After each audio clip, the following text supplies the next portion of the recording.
a ton of metal! Yeah! Now this is what I'm talking about. For those of you that know me, you guys know I've been searching for a game to teach me how to be evil.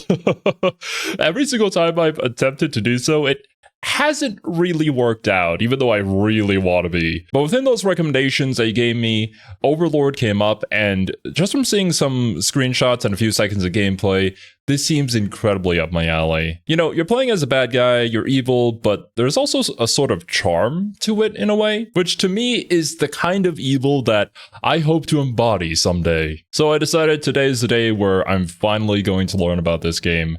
But before we do get into the video, please make sure to go and support the OG video. Link to that is at the very top of the description, as always.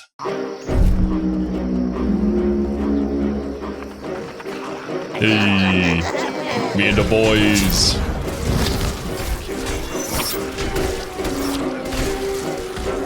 Overlord is a game about, well, being the Overlord. The premise was that rather than playing the hero, instead you would be playing the villain. So you'd be conquering the world and defeating heroes, much like Dungeon Keeper. You'd also— Oh, Dungeon Keeper! Well, as of recording this, I haven't made the community post yet, but I did pick up Dungeon Keeper 2 during the Steam Summer Sale, or it's in my cart right now. I'm wondering whether or not I should buy it. That is also another suggestion you guys gave me. I'm kind of excited to try that one out because it's also like a strategic like dungeon building game, and that just seems so up my alley. I love those kind of games a lot. I'll have to see if Mandalore made a review on the first Dungeon Keeper, because I think you guys said that I might as well just play the second one. It's just like the first one, but better. Be controlling an army of minions like Dungeon Keeper, and also Pikmin? Yeah, Pikmin. This is a strange combination.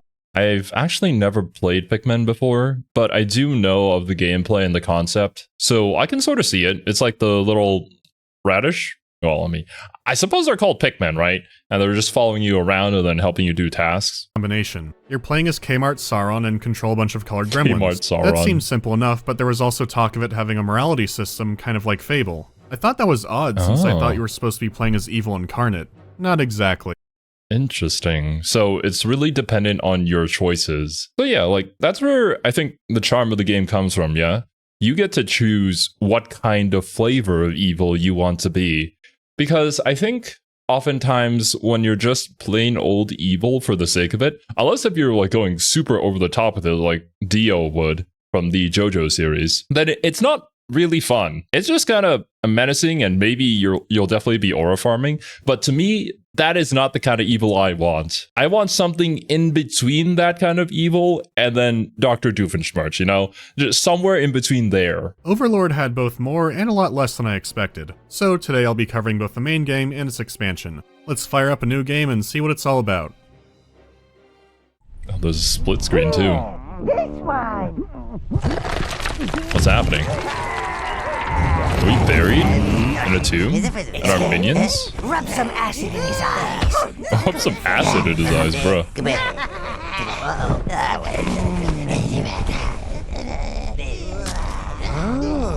Oh. Master, evilness truly suits you. Let us yes. There are nefarious deeds to be done. Yes. Oh my god. Feel the land quaking with fear already. Alright, now you're all caught up. You've been awoken. Yeah!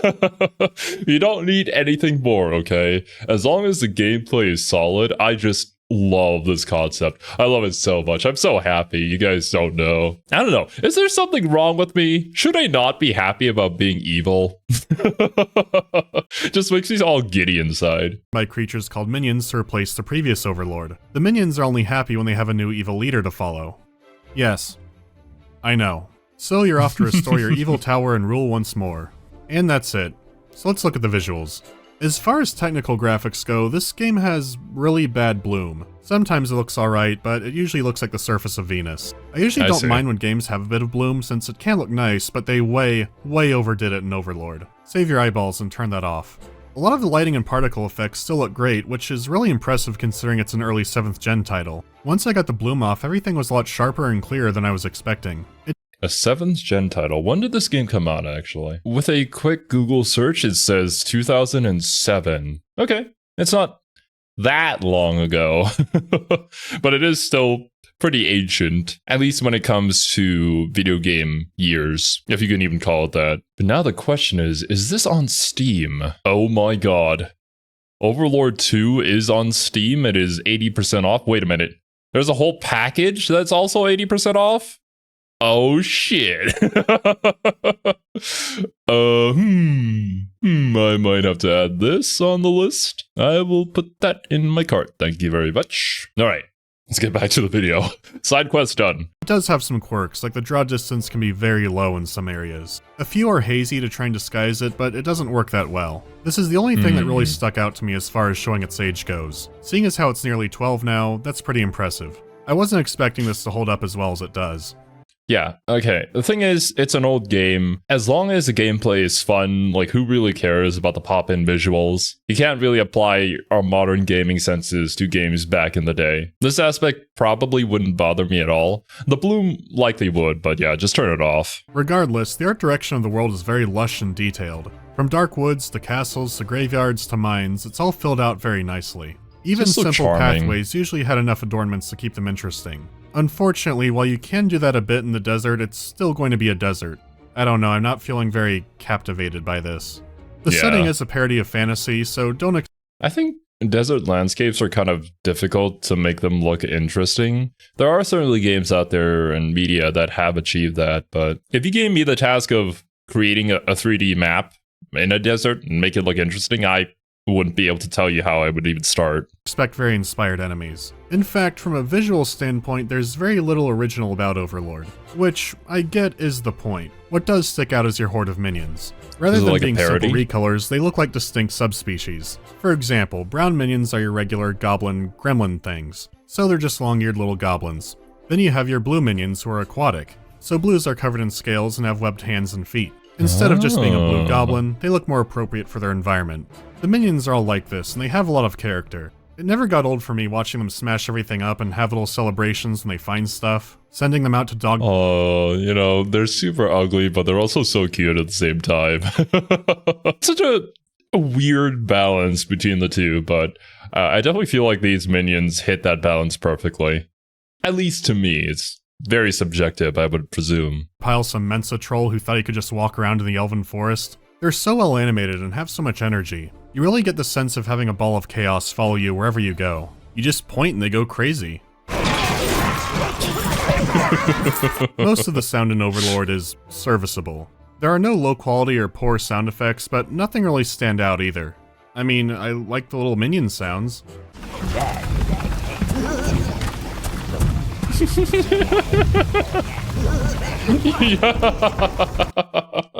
You just have this posse just following you around, just giggling silently. Oh man, I'm so glad. Whoever worked on this game knew the task. They knew what they needed to do. They knew what they needed to implement in order to really appeal to, well, me specifically. Anybody else out there like me? I hope so, because this game looks awesome. Oh, just look at them smiling, ready to do evil. I have similar feelings about the music. It's similar to the visual design in that it's what you'd expect. Nothing to write home about, but it gets the job done. Fair enough.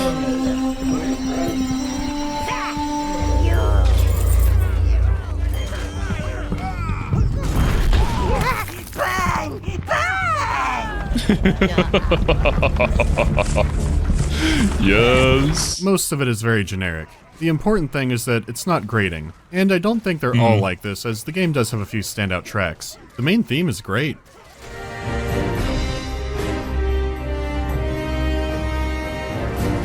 Oh my.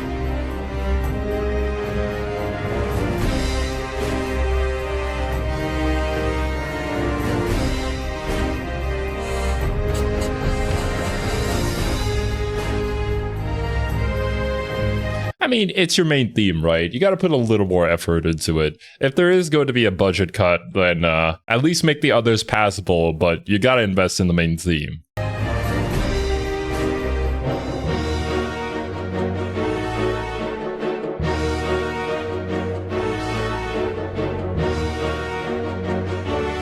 guess these are like the different bosses that you have to fight.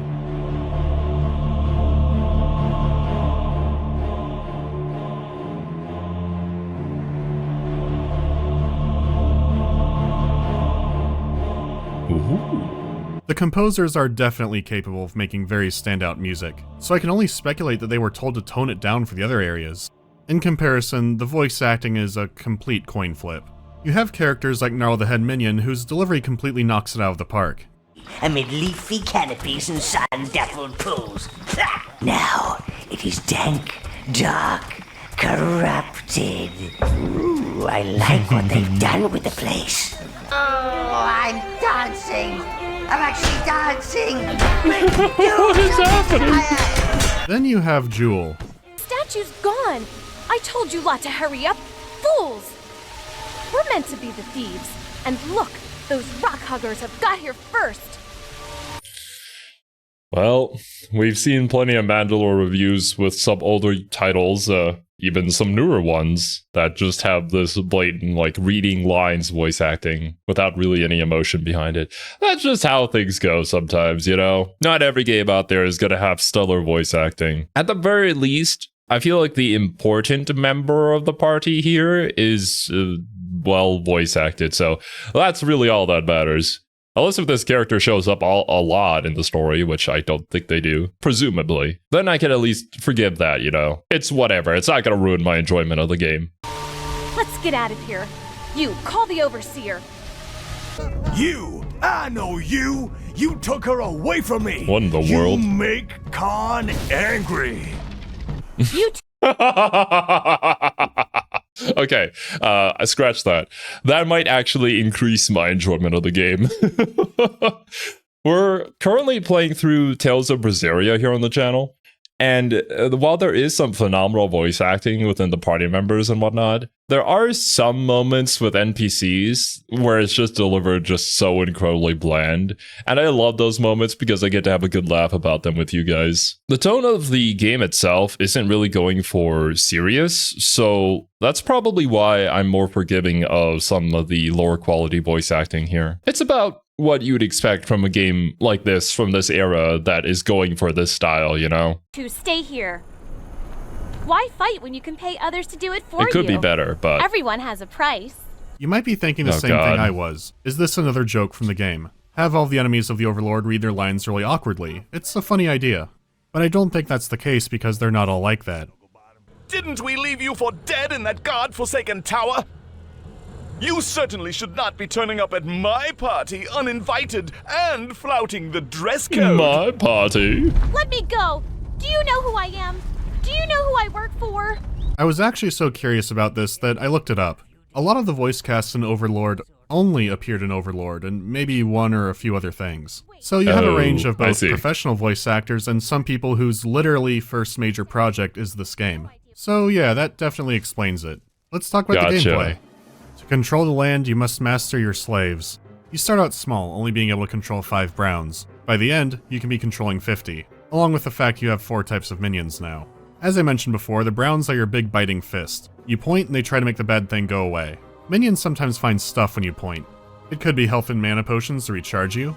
It could be the life force of slain victims. You need that for more minions. It could be a lot of gold. You need a good amount of that for upgrading stuff. Or get a lot of it and do nothing with it.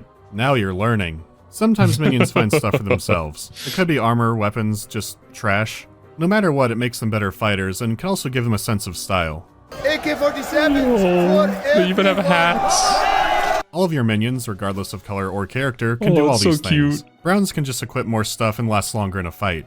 Your red minions throw fireballs. If you rally them on a point, they'll zap anybody who walks by. Of course, being immune to fire themselves also means they can move it out of the way. Greens are your little dickish rogues. They're good for getting rid of poison. The green goblins also cloak when rallied because they like ambushing their prey. They also like ruining Peter Parker's Thanksgiving. Finally, you have the... Of course you had to have the Green Goblin joke here. It would be a missed opportunity if you didn't. Blues, who are terrible fighters but can cross water. They're also your medics, being able to revive dead minions. If you have a body. That doesn't always happen. Oh god! So with all these little followers, there's a lot of room for strategy and different approaches, right? Figuring out where to position everybody, deciding which minions to bring for a job, all that good stuff. Well, in most cases, the effective solution is point at the thing and watch it die. No. If it wasn't for the value of the role-playing aspect of the game, where you get to roleplay as the bad guy, yeah, that would be kind of a bummer. But ultimately, I don't know. I feel like I'd still really like the fact that you just point at something and then it dies. I find that idea kind of amusing. But like, just personal bias aside, yeah. That's unfortunate that we didn't balance the game around using all the different types in a more strategic manner to overcome greater obstacles. Perhaps the boss fights might be a different story, but...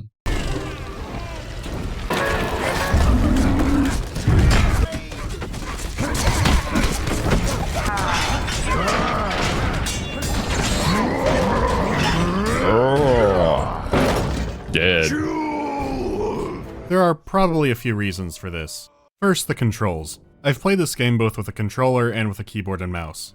With a controller, you can directly move your followers with the left stick. You control Kmart Sauron with the right one. This lets the player move both the Horde and the Big Boy completely independently from each other if need be. This also means relying on the game's fixed camera more since there's no stick for it. The camera control comes from using the left bumper to snap it behind the Overlord. This can make some turns awkward. It's something that never stops feeling clumsy. Alternatively, you can tap a stick to give an overhead view. This could work, except the camera will collide into things a lot. You'll just be walking and surprise close-up. In a lot of indoor areas, it'll barely angle up a bit, then gets pushed down. When that angle is working though, it almost seems more natural. Pikmin also works more like this. So if you're using mouse and keyboard, can you control the game more like an RTS or an ARPG? Well, no. With a mouse, you now have full control of the camera. After playing with a controller, it actually takes some getting used to. The issue now is that a lot of your minion controls will now lock the camera. When that happened before, it was all I knew. Now it feels like control is being ripped away, especially when you're moving your Horde. You need to hold both your mouse buttons and then drag your mouse around where you want them to go. It's incredibly awkward to do. These guys have to go far sometimes. There are puzzles that are already janky enough using a stick. You might not have enough desk for mouse controls. Remember, you still get full camera control and trade-off. I guess it could have been a lot worse, like tapping num keys or something. At the end of the day, I believe a controller is the way to go. Which means moving yourself and your minions on the same two sticks with very limited camera control. We'll just have to get used to it. Playing more strategically is cumbersome. You select your guys, manually wrangle them over, place a rally point, do the same with the next, and then you have to... This isn't Men of War 2. This game is for dicking around. Men of War 2 Assault Squad kind of base, though. The game is in a weird area where it seems like you can do a lot more than you actually can. Most of the time, the game is just reveling in all the chaos it can cause. At the same time, there will be a lot of environmental obstacles, so you want a balanced group in case some of them die off. The world has upgrades, treasure, and spells, but you need minions to carry them. This usually means you'll have to escort them to a safe place, since if they get too far away, they might not find their way back. Plus, certain objects can only be reached by certain minions, which once again, encourages having a balanced party. It's kind of incredible just how much time you spend watching stuff being carried in this game, especially if you do optional missions or look for upgrades. I was never thinking, what would be a fun team to have? It was, what kind of minions might I need to carry something? Or remove an obstacle that has something I need to carry. For all the mischief an army of goblins could be causing, the game rarely has anything fun as an obstacle. Make sure you have blue minions to move that rock. You have a chaotic army of goblins and most of their world interactivity is being a U-Haul employee. They just keep moving boulders. The more creative ideas suffer from a lack of mechanic variety. You send one minion to snatch a thing and then move it over. There's a breath of fresh air later when you use exploding bugs to play Tremors with these giant sandworms. That'd be cool, but you have to do it twice for each one. And apparently the desert is on Arrakis because there are so many of these worms that it's now repetitive again. There's so much that feels like unnecessary padding. It wasn't for story reasons either. I'm gonna step back from the minions and talk more about the Overlord and being evil. Okay. You know, we have ideas and we've implemented them into the game, but the implementation itself could have been better and maybe not used as much. Maybe we need to add more variety there. I feel like I've said that about so many different games that we've checked out already. I think it's kind of just like the first attempt to add this kind of game from these developers, potentially. I don't know their history and who they are. But you have some cool ideas, and then you put them into your game, and then you see what works and what doesn't, and then you can reiterate on that. Well, there is an Overlord 2 Unfortunately, there doesn't seem to be 3 though, so maybe it gets better in the later games? Who knows? I just hope in the future escort missions will become a relic of the past, because there are very few games where I would say an escort mission was actually fun. And the one instance I can immediately think of is from Nier Automata, but that was because the person you were escorting was immortal, so it wasn't really an escort mission like that.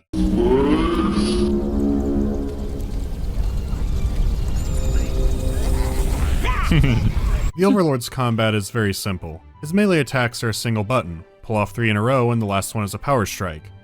Okay. This That's marks it? the end of his melee abilities. You can spend golden minions to forge a sword or a mace, but that doesn't change. It affects the speed and damage of your button, though you can also upgrade those for different effects. Same goes for armor, though it doesn't upgrade into each other, so the just second tier is completely take whatever worthless. you want. The biggest I change see. comes from getting a bigger horde, so the other upgrades don't matter as much. The most powerful weapon you have are the spells. You have 4 of them and each one has 3 different levels. For example, you start with a fireball, that can be upgraded into a flamethrower, and finally the 3rd level depends on your alignment. We should talk about that, huh? Like the previously mentioned Fable, there's a morality system. You get corruption points when you're naughty. A key part of increasing it involves massacring innocents. You will need to kill hundreds to reach the max level. The points are given in milestones. You can ransack every house in the city but 1 and you're fine. But if you ransack every house, then you're a bad man. An evil playthrough requires a lot of Interesting. going out of your way to do stuff. Very mundane stuff. You send the boys to kill people and sometimes they fight back, sometimes they just stand there and die. The townspeople respawn too, so it's just farming them. Most of the narrative actions are default good anyways, so it's like freeing prisoners to murder them. When you're evil, you first get little spikes, then you become but that requires a significant cool. amount of mindless farming to get there. Occasionally you'll come to No. a moral decision, which is based off of a deadly sin. Will I be a glutton and take all this food for the minions, or give it back to the town? Will I save the elven women, or the big pile of money? Most of these boil down into what lever to pull or what to carry. The biggest choice is Okay, dudes. This is so tragic, though. I want to learn how to be evil, but you 100% know. If you know me, I'm probably gonna end up doing the right thing here. No, I want it to be evil.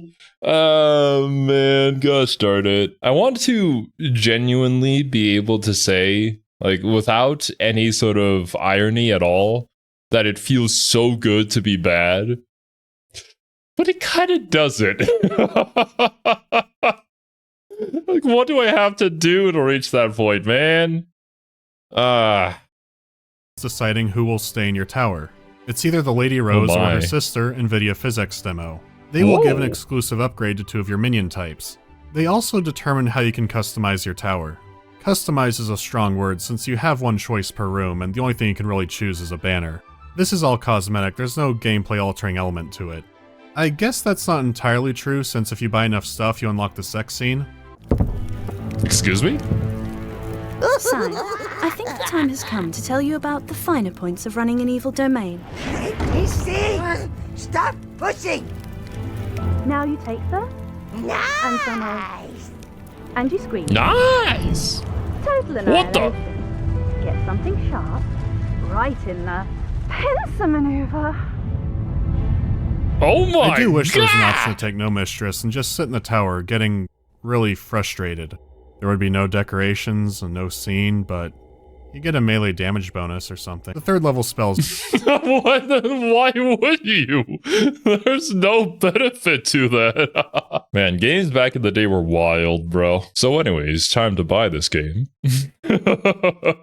don't have much difference. It's mainly just one version will cause collateral damage and the other one won't.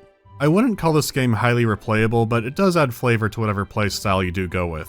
More than anything, I'm surprised that this game has an aversion to you actually being an evil character. You fight hobbits, but they're evil hobbits. You fight a unicorn, but it's an evil unicorn. The boss characters are heroes who turn to a deadly sin and So become everybody's evil. If you're playing as an evil character, you get a single new side mission where you kidnap women. By that I mean you carry women. They're all stripped down the tower and it's like, man, sure is a sleaze bag. But then you walk up to them and they go, They wouldn't let us dress like this in Spree. oh, it's empowering. You look like Sauron, but it's hard to oppress anybody. How does that even happen? It's time to swindle those dirty elves. Help us. The gold is yours. We don't want it. Oh, they don't want the gold. Slay those beasts and free us. It doesn't help that the main story is barely there at all. The final boss is revealed. No, but the point is to be evil. Why am I good? Why do my evil actions help out everybody? What is this? This is just me replaying Knights of the Old Republic 2 again. No! But, you know, it is what it is, I guess. I understand the purpose of there being the option to choose to do the wrong thing. And usually those storylines most people never experience because ideally you want people to be good. And so oftentimes they're not written very well. I think Old Obsidian had some very nuanced takes on the dark side path, or just your evil choices in general, which made those paths more enticing and just more interesting to do. But, you know, a lot of people aren't going to experience that, so as a game developer, why would you invest a lot of time to doing that? Yeah, it's still kind of a shame because the whole premise of this game is supposed to be you're the bad guy. I feel like there's some missed opportunities here. A lot of missed opportunities, which maybe get fixed with a sequel in a different game. Who knows? Regardless, I don't think this fact really deters me from trying out the game, at least. I think there's a lot of charming qualities about it that really appeal towards me. But yeah, just a shame. About a level before you fight him, and he's just called the Wizard. Reveal your enemy right at the end.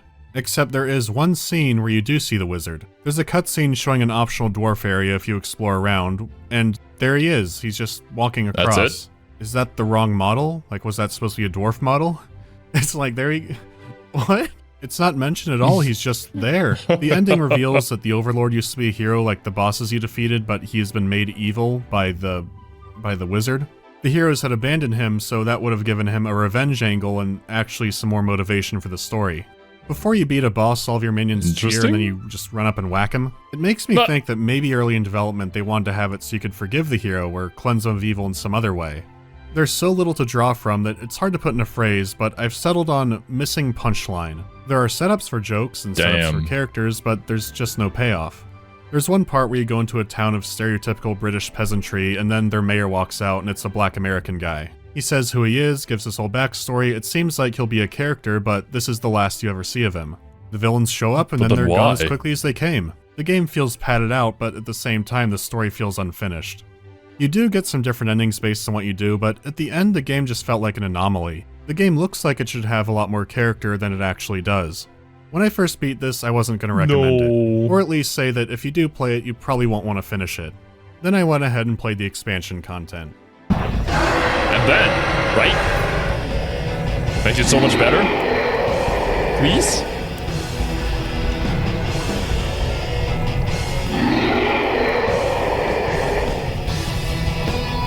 Wait.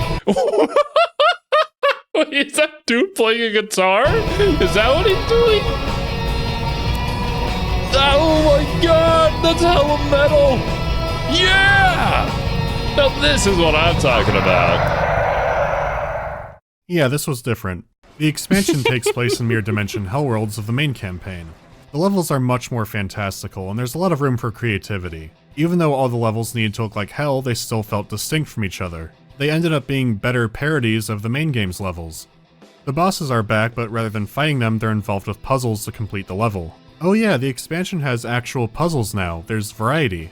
The puzzles also feel more fun and meaningful. There you go. We have this cool idea. We put it in the game. It didn't work out. Let's fix it. Let's make it better. Let's improve upon it. Meaningful than before. They're related to the theme or the plot of the level instead of just moving a rock over. There's one where you have to do chores for nightmare women and they ride men around like steeds. You organize a massive raid to bring them back to the surface, and then it turns out that they were there because all the men in town were following a succubus, which ties directly into the main game. You can play this whole thing alongside the main campaign, so if you beat an area, you unlock the Abyss area and you can beat that right after. My favorite area is the giant stage that tortures elves forever. Naturally, they're just being forced to watch a play making fun of them. The entire stage is segregated so the elves can't go on one side. The lighting changes for different acts while the play is going on in the background. You hear the Abyss God getting mad when you disrupt his play. The dwarves attack Evernight Forest! Dwarves! Even the carry puzzles have been adjusted so that usually the carried object will follow you instead of going to a point. It gives you more feeling of control compared to feeling like an escort mission. Even the escort missions now have attacks on them. It's a proper fight instead of busy work. There's more thinking required, but at the same time it understands that combat is mainly you throwing your minions at the problem. So now you fight tons of enemies, or dangerous enemies. There's no morality system, but there are jokes, which is probably how it should have been from the start. Yeah. There are unique weapons that can't be upgraded, so you don't need to farm. I wonder how they got the idea for the morality system. Maybe there were other games at the time that also had that, and they felt like they needed to put it into the game. Whereas, I feel like the game should have just stuck with, you are evil, do evil. That definitely would have been a lot stronger of a motivation, of a hook for the player to really get invested into it. But seeing that the expansion here improves upon the game so much, it gives me hope that the second one is just so much better, just a lot better. The main plot is still light, but now it has build-up and foreshadowing. There's something going on. Instead of just running into the final boss, you have to fight your way towards him. It's not a great boss fight, but it's the best in the game by far. He even gets some low-budget Metal Gear Rising music. Do you know what it's like to be forgotten, some Me and Metal Gear Rising get home. Once my name was spoken in whispers, it brought dread to this land. Now that petulant goddess wishes my name lost in the mists of time. No more! I will awaken their nightmares, their darkest memories. They will remember me, and they will remember what they feared! It's a tremendous difference. I can only wish that the main game had been more like this. The main game had a ton of problems, and here, they were starting to figure them out. I still can't recommend the main game standalone, but if you get it with the expansion, it might be worth your time. The new levels make the entire experience much more digestible. You can get it on GOG or Steam, though this is one of those times where I'll recommend GOG over Steam. For whatever reason, the expansion isn't bundled. That means if you buy Raising Hell on Steam, you also have to buy and install the original Overlord game separately, which is a waste of money and pointless. Interesting. I think now that's changed though, because like I just saw the bundle. Let's see. Yeah, the bundle contains Overlord, Raising Hell, Fellowship of Evil, and Overlord 2. With Overlord behind me, I'll see you in the next video. Thanks to everyone helping me out. This came out later than planned since I did a segment for Reykjavik's Metro 2033 video. So I've got some question catching up to do. Have you thought of casually streaming stuff you're playing or recording for? I've thought about it, but I lately feel behind on stuff, so I'm trying to catch up before I do something like that. If I'm making a video on something, it's highly unlikely I would stream it if it's new to me. Streaming a game, especially one that's story heavy, is kind of like texting during a movie. Might do a Total War campaign sometime though. Have you looked at You know, honestly, fair. In general, like, streaming narrative-heavy games just isn't all that popular, but still, I personally enjoy the experience. It's just an undeniable truth that there are some games that are built for streaming and others that you really shouldn't. other video distribution methods? Well, I have, but nothing is really viable right now. I do keep everything backed up now, and people are free to download whatever. Druid's review when? Hopefully never, it can just stare at me. You've been doing videos on mixed games. Are you willing to do one about a different complete flop timeline again? I'm pretty positive I will. They are easy targets, so I find that making a video for them usually isn't as engaging. I like it more when they're weird bad compared to just non-functional or terrible. Huh. Maybe there will be a Druid's video. Halligan! No. Already watched that video. That was one heck of a thing. And I do agree. Talking about something that is weird bad or funny bad is way more interesting than just straight bad. Where are my scissors? I've no idea. I thought they were on your desk just a minute ago. Don't lie to me, Halligan. I know you've got them. And what was that business with the chief all about? I really don't know what you're talking about. Look forward to that nightmare. I'll see you next time. Alright dudes, that's gonna do it from me today. Oh, that being said, if you watch this part of the video, let me know whether or not you would recommend Overlord and Overlord 2, whether I should buy the bundle or not. I just put it into my cart, haven't purchased anything yet. But honestly, with even some of the downsides to the game, I'm still really interested in playing it. It just seems like something I would personally really enjoy. But yeah, dudes, thanks for watching, and hope you have a wonderful rest of your day. Catch you in the next one. Bye-bye.